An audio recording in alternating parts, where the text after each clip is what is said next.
Cette vidéo est sponsorisée par Nvidia. Découvrez en description comment aller plus loin avec l'IA, plus vite avec RTX. Je vais demander donc à Clémentine et à Stéphane de me rejoindre pour parler d'un sujet qui n'est pas du tout anecdotique au regard de ce qu'on a entendu ces derniers jours, qui est le sujet des alumni, de l'enjeu de travailler ces réseaux et dans un contexte difficile, comme on a bien compris qu'il l'était en ce moment, de aider à des enjeux de recrutement quand on l'espère ils vont reprendre et de travailler sur aussi la manière de faire avancer les stages, peut-être l'intermittence, et en tout cas de cultiver ces relations, ces contacts précieux entre école et studio. Voilà. Donc, je vous présente Clémentine qui vient d'Annecy et qui travaille chez Datalumni. Donc, elle va nous expliquer ce que c'est, mais en deux mots, peut-être une structure qui aide les écoles, pas seulement dans l'univers de l'animation, et on va le voir même peut-être à la marge dans l'univers de l'animation, mais à gérer justement ces réseaux d'alumni et à les faire fructifier, à les rendre utiles. Et puis à côté d'elle, donc Stéphane André, qui est le directeur général de Rubica. Je vous remercie tous les deux d'être venus de si loin pour nous retrouver et d'avoir bravé les éléments. Plaisir. Voilà, merci beaucoup. Donc, et puis merci à vous d'être restés dans la salle malgré ce retard de ce matin. On va peut-être commencer par toi, si tu veux bien, Stéphane. Donc, je voulais savoir quel a été votre... Alors, le cheminement a été un peu long, on en a parlé, est passé par plusieurs étapes. Donc, je voulais savoir quelle avait été votre réflexion et comment vous étiez arrivé à la situation aujourd'hui qui est un peu particulière. Tu vas nous en parler avec une association et une gestion, en fait, en quelque sorte hybride de votre réseau d'alumni. Alors, premièrement, parce que tout le monde veut faire de la pub pour la lumière, je voudrais quand même faire une petite pub pour la lumière du Nord. On a eu quand même Vermeer au XVIIe siècle, donc c'est quand même un pro de la lumière. Bon, il y a Battle. Voilà, je ferme la parenthèse sur la lumière. Oui, comment on a fait pour structurer pour avoir un réseau d'anciens structurés, parce qu'un réseau d'anciens structurés, premièrement, on a commencé par se tromper. Quand on a fêté les 30 ans de l'école, donc c'était en 2017, on s'est dit, tiens, je vais lancer un appel à financement pour financer la soirée. Et alors là, je me suis ramassé une volée de bois vert en disant « mais vous n'y pensez pas. Avec tout ce qu'on a payé pour notre formation, on ne va pas en plus de subventionner la soirée des 30 ans. » Donc ça a commencé comme ça, je me dis « aïe, c'est compliqué. » Et puis après, on s'est dit « tiens, il faudrait qu'on structure notre réseau d'anciens, parce que forcément, comme on est ancien, on en a pas mal. » On a à peu près 4500 anciens, toutes filières confondues, donc c'est-à-dire aussi bien design industriel, animation et jeux vidéo. Et il est arrivé assez rapidement qu'on est tombé sur un petit groupe d'anciens dynamiques qui se sont dit tiens, nous, on veut bien relever le challenge et on veut faire quelque chose. Alors, OK, on s'est dit, on va commencer basiquement, parce que moi, je suis ici d'autres types d'écoles, on va commencer par faire une association d'anciens qui n'existait pas. C'est-à-dire qu'on a créé notre association d'anciens, alors qu'on a été créé en 1987, on a créé notre association d'anciens en 2018. Donc vous voyez, on a mis un peu de temps à la réflexion. Cette association d'anciens, on s'est dit, tiens, on va vous les accompagner. Alors je disais ça avec Clémentine, avec qui nous prenions notre petit déjeuner ce matin, en disant, on avait mis un outil, mais qui n'est pas l'outil de Clémentine en place, je précise, et on l'a mis trop tôt, donc ça n'a pas fonctionné. On s'est concentré sur des choses très pratiques avec les réseaux d'anciens. Déjà, on les a un peu financés, parce que mine de rien, une association d'anciens qui n'est pas financée, ça ne marche pas terrible. Et ensuite, on s'est proposé de faire un certain nombre de choses ensemble. Donc, par exemple, ils ont une place à notre conseil d'administration, ils ont une place aussi dans les commissions d'attribution de la fondation de l'école pour attribuer les bourses au mérite. Évidemment, comme dans toutes les écoles, ils sont présents dans les jurys, dans les profs. Et en fait, ce qui marche bien maintenant, c'est les événements entre anciens en termes de solidarité, pour s'aider quand ils sont un peu dans le besoin, en disant, ou quand ils sont dans les hésitations. C'est une sorte de cercle de progrès. Ils se disent, tiens, est-ce que ça t'est arrivé? Oui, comment tu avais fait? Et il y a beaucoup d'échanges qui se passent maintenant. Alors, tu soulignais donc le délai que vous aviez mis pour mettre en place cette chose, mais ça voulait dire qu'avant, vous n'en aviez pas l'utilité parce que vous placiez facilement vos étudiants et vos étudiantes, parce que vous n'aviez pas de problème de recrutement, puisqu'on a cru comprendre qu'il y avait aussi des problèmes de recrutement dans les écoles, je ne parle pas des studios. Ça voulait dire quoi? Que tout se passait bien, qu'il n'y avait pas de problème et que finalement, ce n'était pas une priorité. Et ça demande beaucoup de temps, ça, je sais. C'est peut-être important de le souligner parce que quand on a évoqué la question ensemble, ça a été souligné. Ça, c'est beaucoup de temps. Beaucoup de temps, beaucoup d'investissement. Non, mais qu'est-ce qui en a été à l'origine?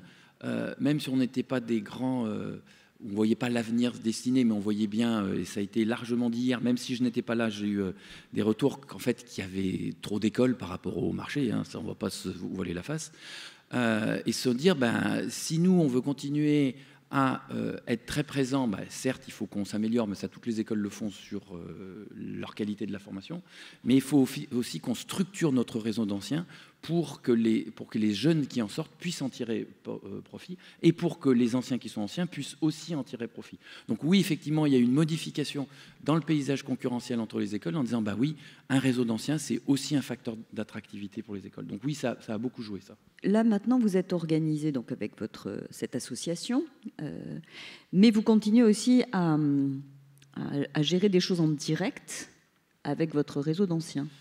Si on regarde dans les écoles qui ont des réseaux d'anciens très structurés, par exemple, on prend une des plus vieilles écoles, une école d'ingénieurs, qui c'est les arts et métiers, c'est sans doute le réseau d'anciens le plus structuré. C'est-à-dire qu'il faut savoir, quand on est aux arts et métiers, juste avant la retraite, les anciens cotisent, je crois que c'est 1000 ou 1200 euros par an à l'association des anciens.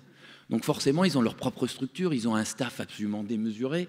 Donc oui, une réseau d'anciens, pour que ça fonctionne, il faut mettre un peu de ressources, il faut apporter du support. Et c'est surtout du support humain qu'il faut apporter. Et nous, ce support humain, il a été apporté par Bénédicte, qui doit être dans la salle, qui était en charge de la relation avec les professionnels et non pas dans la communication. Donc, en fait. Et ça a permis de lancer la dynamique. Vous échangerez sans doute tous les deux. On va peut-être passer à Clémentine. Si tu veux bien te présenter, parce que alors, qui connaît Datalumni? Moi maintenant. avant de l'avoir dans le programme. Et donc pas énormément de gens, donc c'est peut-être pas inutile que tu présentes. Okay, très bien. Merci, bonjour. Alors Datalumni, c'est une... pardon. Vous m'entendez? Alors Datalumni, c'est une start-up qui a été créée en 2019 à Annecy, qui accompagne les établissements de l'enseignement supérieur dans la création et l'entretien de leur réseau d'anciens étudiants, donc ce qu'on appelle les alumni. Aujourd'hui, donc on est situé à Annecy dans le bâtiment des papeteries pour ceux qui connaissent, et aujourd'hui on accompagne plus d'une centaine d'écoles dans la création de leur réseau d'anciens étudiants. Donc, pourquoi et comment est née Datalumni? Quelle est notre mission première, qui est aussi la mission première des écoles? Donc, de former, mais surtout d'insérer au métier promis aux jeunes. Et pour insérer, il y a plein d'outils, et le réseau fait partie d'un des leviers de recrutement indéniables pour les jeunes. Mais voilà, quand on a 18 ans, on n'a pas forcément de réseau professionnel. Et sans parler d'avoir de réseau professionnel, on n'est pas sensible, ou on n'a pas été sensibilisé du moins à l'importance du réseau.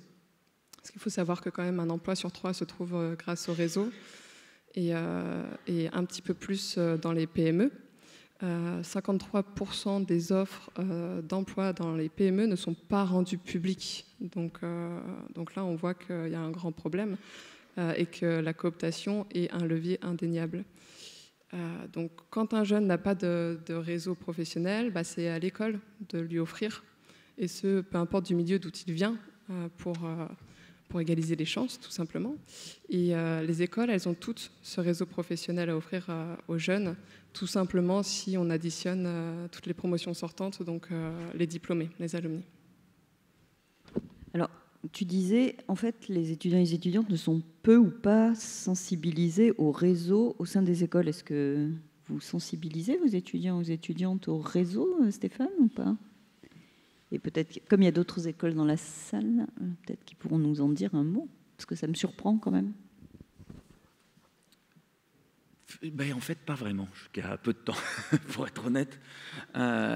Oui, effectivement, c'est quelque chose dont on a pris conscience en disant c'est une force et on ne les sensibilise pas. Donc maintenant, on fait intervenir de plus en plus souvent les représentants de cette association des enfants dans l'école pour qu'ils présentent un peu ce qu'ils font et pour surtout que les jeunes prennent conscience de l'importance du réseau. C'est exactement ce que tu disais, Clémentine.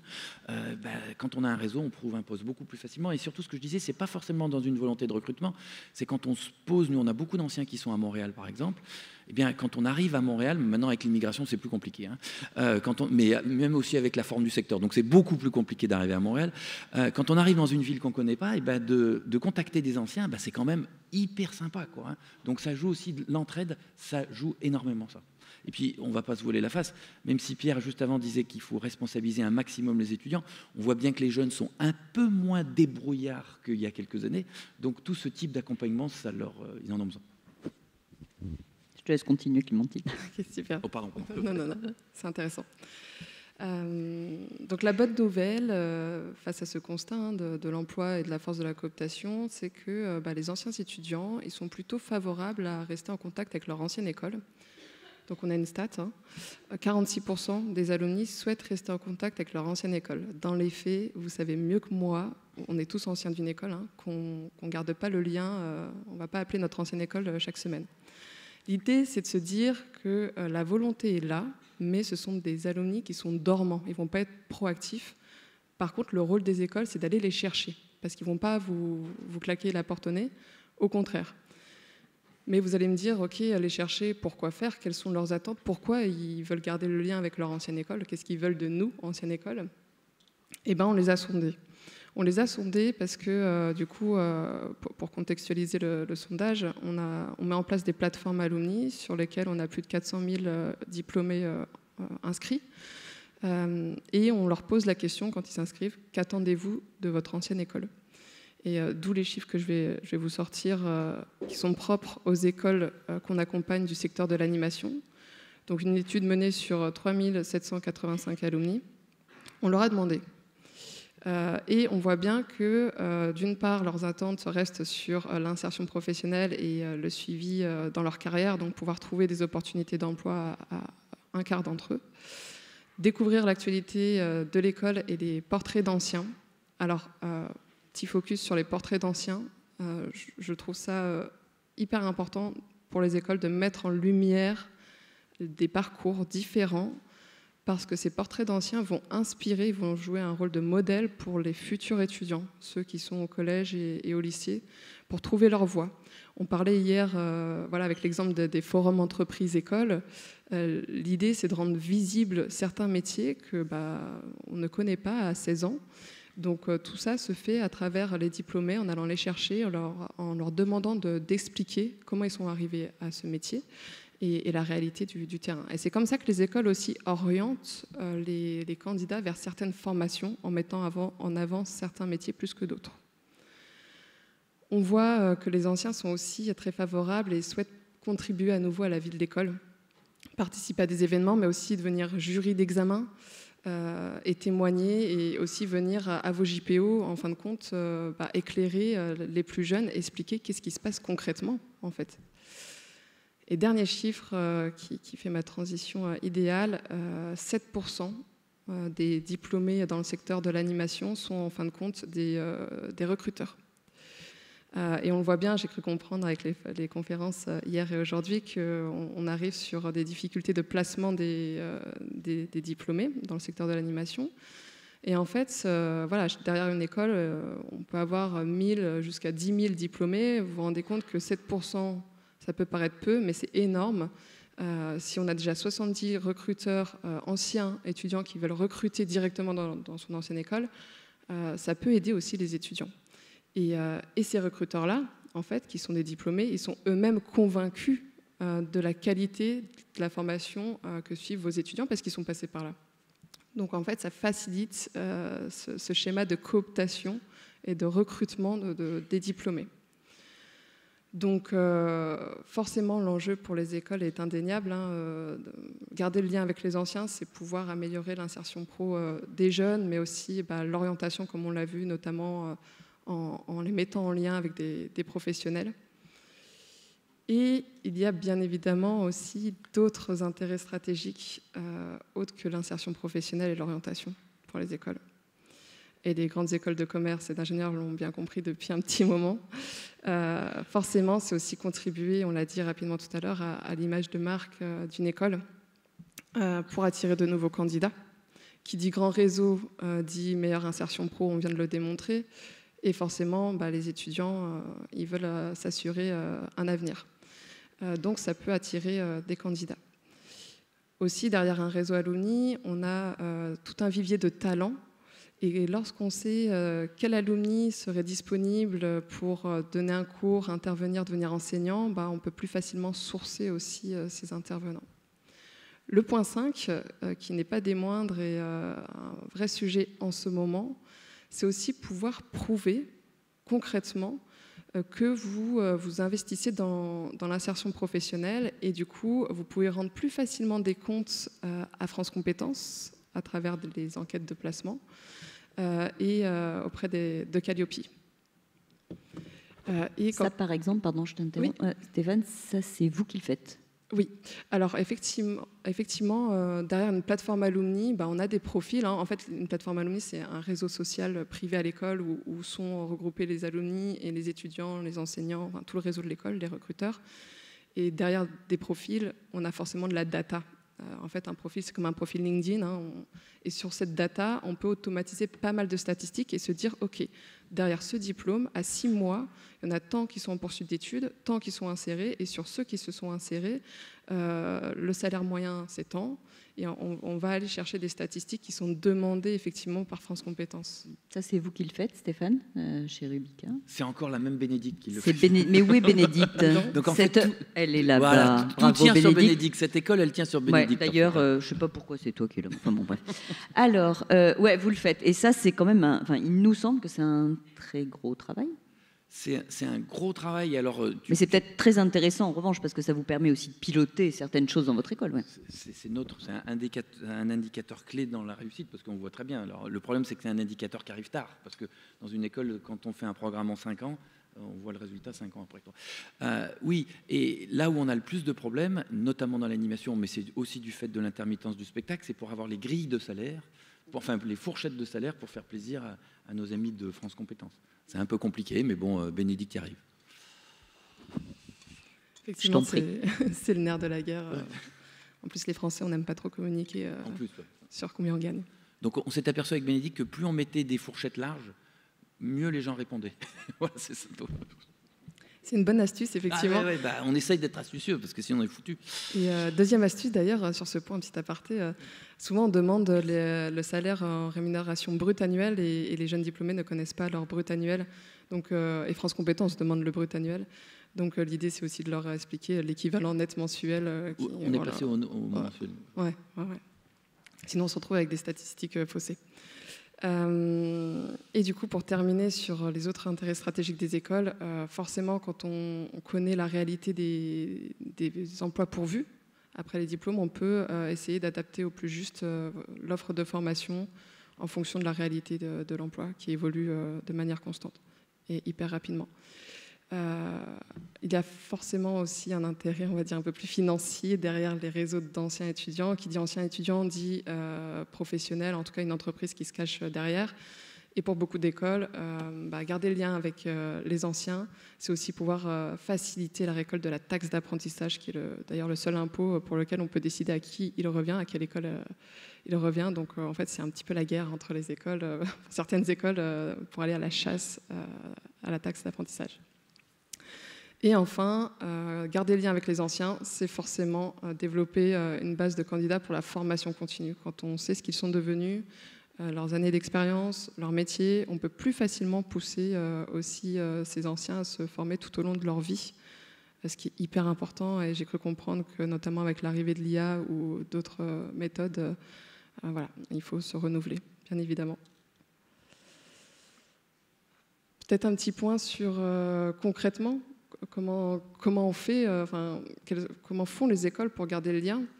Il y a des flops, bien évidemment, quand on lance des réseaux à l'ONU. On a fait un autre.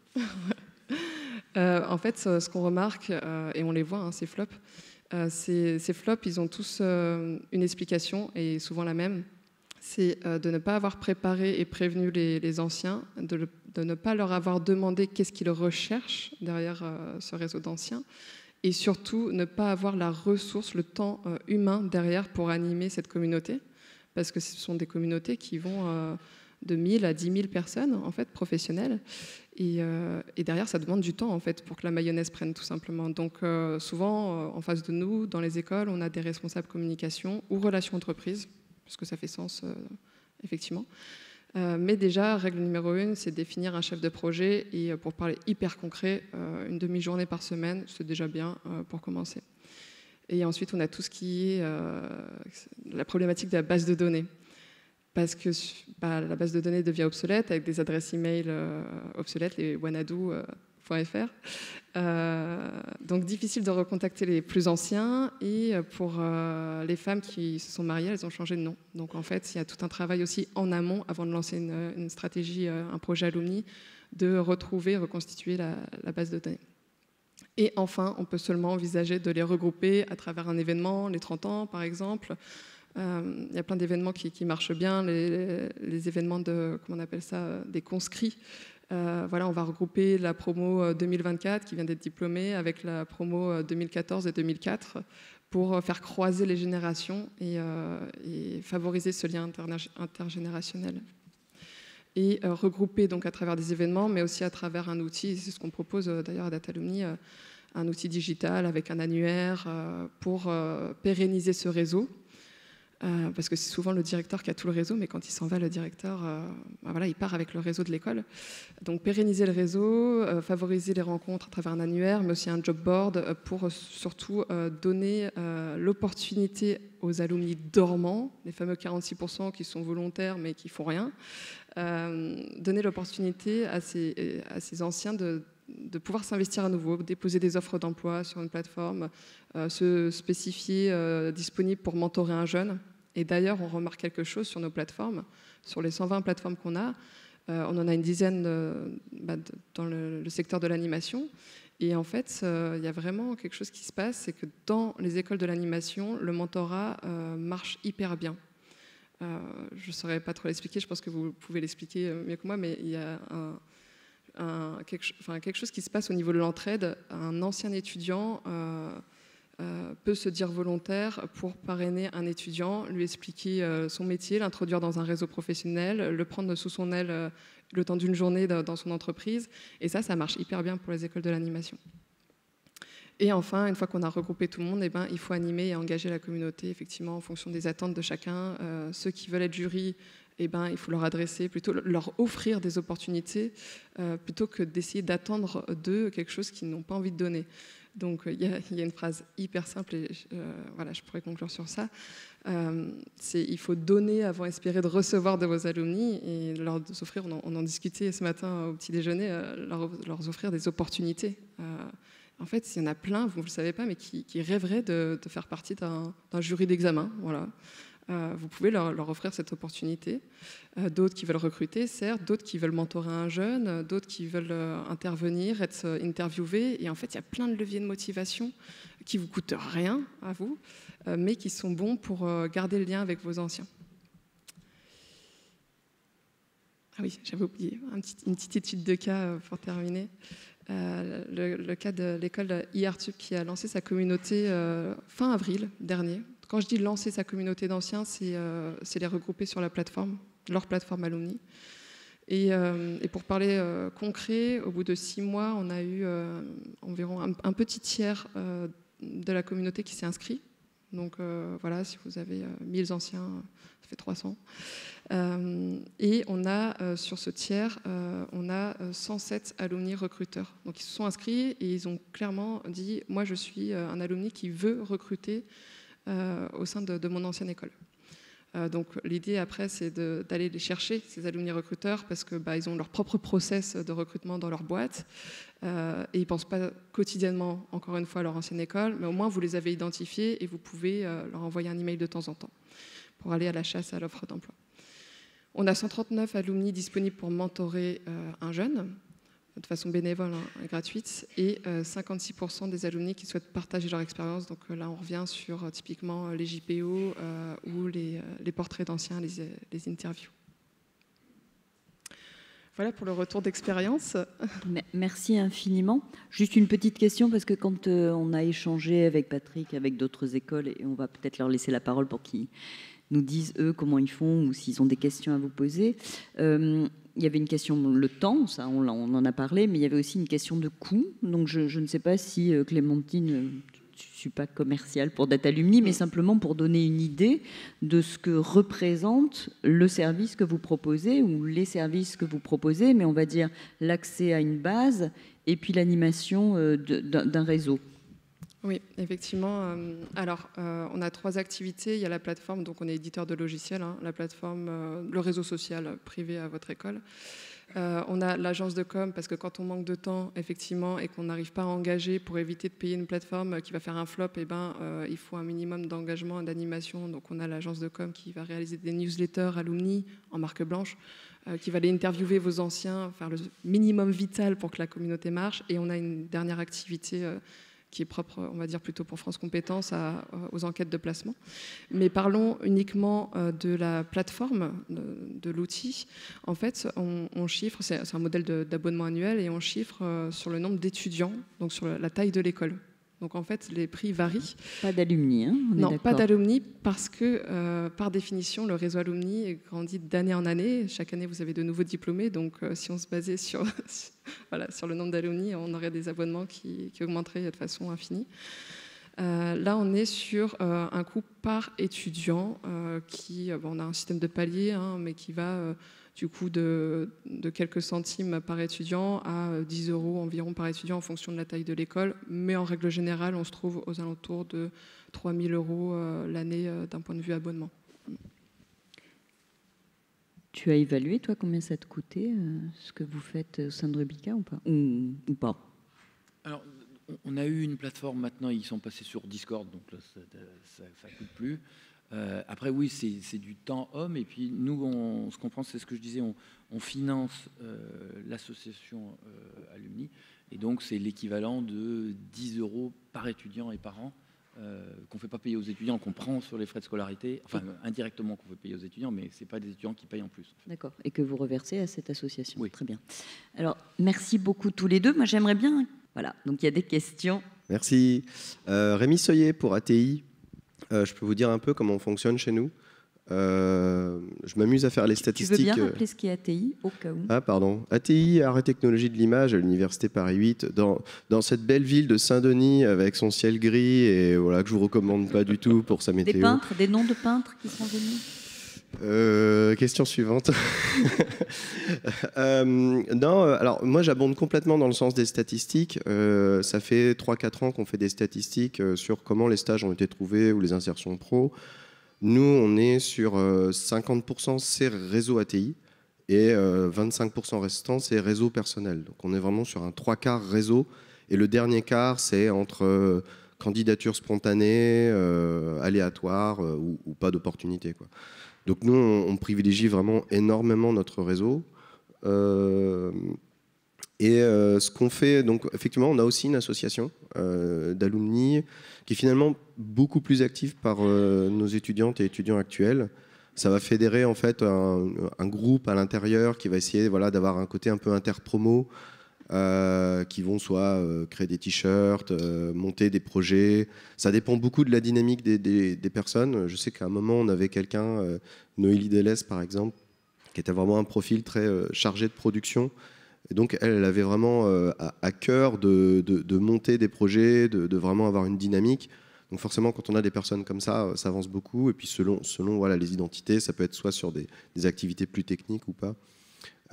Sur le lien d'invitation avec des anciens, nous, en fait, notre réseau alumni, c'est ce qui constitue la majorité de nos intervenants pros. Donc, en fait, ces personnes-là viennent directement donner des cours, donnent leurs expertises. On organise annuellement ce qu'on appelle une journée des pros. Là aussi, on utilise notre réseau d'alumni pour inviter soit directement des pros anciens ou vraiment des pros qui comprennent bien notre structure ou qui veulent nous aider et qui vont rencontrer nos étudiantes et étudiants, donner des conseils sur des books, éventuellement donner des stages ou des alternances ou pas. C'est un moment aussi pour nous qui nous permet de fédérer un petit peu l'actualité de notre école auprès des professionnels. Et puis voilà, après nous, on a aussi un super Discord qui est plus ou moins actif, mais qui nous permet aussi d'avoir des actualités sur des choses, qui nous permet aussi d'avoir des informations sur certaines entreprises, leur santé, des actualités diverses et variées. Donc ça, vraiment, le réseau alumni, il est extrêmement important chez ATI. Ouais. Merci beaucoup. Sandrine. Merci pour ces présentations. Je suis Sandrine Auducœur, cofondatrice du studio Zone 658 à Montpellier. Je vais intervenir... Il y a du soleil à Montpellier. Il paraît, oui. C'est pour ça que j'y suis, avec ma peau de rousse affirmée. Je veux revenir plus, pas au nom de Zone 658, mais au nom de ma précédente, on va dire, carrière dans une de ces écoles dont on parle. Je pense qu'il y a un accompagnement aussi humain, je vais le dire haut et fort, auprès de certains de ces alumni qui sortent de ces écoles et qui font le grand saut dans le milieu professionnel. Et pour certains d'entre eux, c'est un saut trop grand. Et ils ont besoin d'un accompagnement avec une figure qu'ils ont peut-être côtoyée pendant un certain temps dans ces écoles pour revenir vers cette figure et pouvoir avoir un accompagnement qui va les rassurer, qui va leur donner peut-être des façons de faire quand ils doivent aller vers vraiment ces milieux professionnels. Et cet accompagnement, c'est un accompagnement moral, psychologique, et ils ont vraiment besoin de cela. Et les alumni anciens, même s'ils sont bien implantés dans le milieu professionnel, ne peuvent pas toujours les rassurer à ce niveau-là. Et je pense qu'il faut penser à des personnes qui restent dans ces écoles, mais qui continuent cet accompagnement, même parfois plusieurs années après, pour l'avoir fait de mon côté à cette époque. Et ça peut durer très longtemps, mais ils ont besoin de ce passage obligé d'une figure qu'ils ont côtoyée et qui peut encore les aider, même une fois sortis de ce cursus. Merci Sandrine. Tu voulais Oui, je voudrais juste rebondir sur ce que dit Sandrine, c'est essentiel. Et l'enjeu pour une école, notamment dans son réseau d'anciens, c'est de faire sortir plusieurs figures, parce qu'on sait bien que les étudiants ont des besoins différents, et donc il y en a un qui va bien s'entendre avec un type de figure, et d'autres qui vont s'entendre avec d'autres types de figures. Oui, et ça c'est un enjeu majeur. Merci. Un autre commentaire, remarque. Ah, oui, une question. Le petit Stéphane Singier. Voilà, une petite question. Est-ce qu'il existe dans des écoles, par exemple, une chaîne vidéo, YouTube ou autre, permettant d'avoir une sorte de formation continue pour les anciens? Une formation continue dans quel domaine? Eh bien, par exemple, quand un logiciel évolue et qu'il y a des nouvelles fonctions et que donc les enseignants font le cours, on va dire, aux élèves qui sont actuellement à l'école, il pourrait y avoir très bien ce cours qui pourrait être enregistré, pour être diffusé auprès du réseau des anciens, de telle sorte qu'ils puissent avoir une formation continue. J'ai un élément de réponse. Camille Campion, Creative Site. On avait déjà présenté un peu notre manière de faire. Nous, on fait de la pédagogie inversée à l'école. Donc, on crée des contenus pédagogiques continus qu'on doit mettre à jour régulièrement. Les logiciels bougent, les technologies bougent. Et le principe du modèle, c'est que les étudiants ont accès à cette OpenLIM, qu'on appelle comme ça, à vie. Donc, on le voit, d'ailleurs, on voit la fréquentation régulière d'ailleurs sur les contenus. Ils reviennent et on communique aussi. Nous, on a un réseau dynamique sur le Discord, d'ailleurs, qui est un Discord qui est vraiment partagé aux étudiants de l'école et des alumni. Ils sont un peu... C'est un Discord commun. C'est un Discord commun. Puis après, nous, on est une jeune école, donc ils restent très implantés. Ils sont toujours un peu avec nous, quoi, même quand ils partent depuis plusieurs années. Et on annonce les sorties de nouveaux contenus de cours sur le Discord. Donc en fait, après, ils se connectent sur la plateforme et ils vont voir les nouveautés, quoi. J'ai discuté hier soir avec des recruteuses. Je ne sais pas si elles ont pu rester avec nous ce matin. J'aurais quand même une petite question pour toi, une dernière question pour toi, Clémentine. Oui, il y a une question avant. Bonjour, Garance Thévenot, chargée de production et première assistante réa. C'est une question pour Data Alumni. Dans le cas où une école ferme, qu'est-ce que vous faites dans ce cas-là? Est-ce que vous laissez le réseau alumni disparaître ou est-ce que vous allez l'aider à se transformer ou autre? Non, alors on n'a pas eu le cas pour l'instant. Mais Mais lorsqu'il y a rupture de contrat, en tout cas, l'école, même si elle ferme, elle repart avec tout son réseau. Quand je dis tout son réseau, c'est-à-dire une base de données mise à jour avec tous les inscrits qui étaient sur la plateforme et en fait, libre à elle de regrouper cette communauté sur un Discord, sur un groupe LinkedIn, sur un groupe autre. Mais en tout cas, le travail qui a été fait n'est pas perdu parce que justement, ça a permis de recréer du lien entre les anciens eux-mêmes, de créer des binômes de mentors, filleuls, et de surtout retrouver la trace des anciens qui sont inscrits avec leur adresse email actuelle et qui peuvent ensuite se retrouver ailleurs. Merci. Oui, je voulais juste, il y a quelques temps, mais on en avait parlé, Clémentine, donc l'oralisé qui a fondé Datalumni a posté un message concernant le job dating des écoles en disant « C'est énergivore, c'est ringard et très peu héroïste ». Voilà, je voulais savoir quel était le commentaire qu'on pouvait faire autour de ça, si tu avais quelque chose de puissant à en dire, et s'il y avait un sentiment ici dans la salle. Toi, Stéphane, si tu as quelque chose à dire là-dessus, est-ce que c'est utile? Est-ce que c'est un bon outil? Est-ce que vous continuez à organiser ça dans vos écoles? Ou est-ce que, franchement, il faut trouver autre chose? Sur le job dating? Pardon. Ouais. Juste une phrase, effectivement, je me souviens de son petit coup de gueule. On venait de passer une journée dans une école à attendre sur notre bureau pour attendre l'étudiant qui viendra, pour en fin de compte se rendre compte que les étudiants dans cette école n'avaient même pas eu vent des offres d'emploi des entreprises qui venaient se déplacer et passer la journée dans l'école. Donc en fait, on a passé la journée à attendre et on s'est dit c'était peut-être un souci d'organisation. Mais effectivement, pour point de vue de l'entreprise, passer une journée à attendre des candidats qui ne se sont même pas renseignés, c'était un peu douloureux pour nous. Voilà. Nous, on fait toujours du job dating, ça marche bien, et c'est vrai que ça marche d'autant mieux que le studio est connu. C'est vrai que si vous arrivez dans une structure moyennement connue, forcément, ça attire moins les étudiants. 2 questions. Mais Mina, oui. Alors. Bonjour, Christine Mazereau du RECA. Alors, je ne sais pas l'âge de la personne qui a trouvé ça ringard, parce que moi, en ce moment, comme il y a le job dating du RECA, dans 10 jours, j'ai un nombre invraisemblable de mails d'étudiants, donc voilà, qui sont plutôt à la page, qui réclament ce job dating à grands cris. Donc je ne crois pas que ce soit ringard, et je crois qu'au contraire, c'est très très attendu par nos étudiants. Et j'en profite pour lancer un appel, s'il y a encore des studios dans la salle, nous on a encore des stands réservables. Voilà, merci. Merci Christine. Une question juste derrière toi. C'est Céline? Oui, c'est Céline. Non, je ne veux pas lancer le débat sur les job dating, mais c'est pour donner le point de vue recruteuse studio, parce que je suis dans le Anime Talent Club aussi, donc on en parle régulièrement. Et effectivement, les job dating, c'est pas notre tasse de thé du tout. Parce que ce que tu disais, Clémentine, en fait, c'est une grosse perte de temps pour nous. À la limite, le seul job dating où il y a un format un peu intéressant, c'est justement celui du RECA, parce que au moins en une fois le matin, on se présente un peu à l'ensemble de tous les étudiants du réseau, enfin, en tout cas pour ceux qui sont là. Parce que les job dating, en fait, on répète toute la journée les mêmes choses, et les étudiants font pas la moitié du taf non plus de se renseigner sur nos studios. Mais ça, c'est de manière générale, dans leur façon de postuler. Et voilà, c'est très chronophage, c'est très énergivore, et en plus de ça, c'est pas comme si on avait des offres d'emploi à pourvoir quand on fait ces trucs-là, quoi. C'est sûrement pas la période la meilleure.